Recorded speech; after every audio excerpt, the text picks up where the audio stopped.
he the world that he gave us his Son, who yielded his life and atonement for sin, and opened the life gate that all may go in. Praise the Lord, praise the Lord, let the earth hear his voice.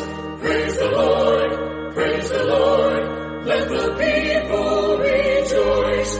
Oh, come to the Father through Jesus the Son, and give him the glory. Great things he hath done, great things he hath taught us, great things he hath done, and great our rejoicing through Jesus the Son.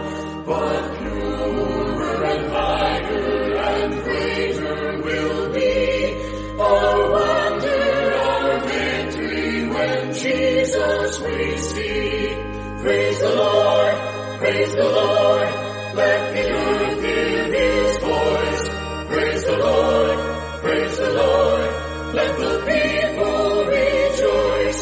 Oh, come to the Father through Jesus the Son, and give him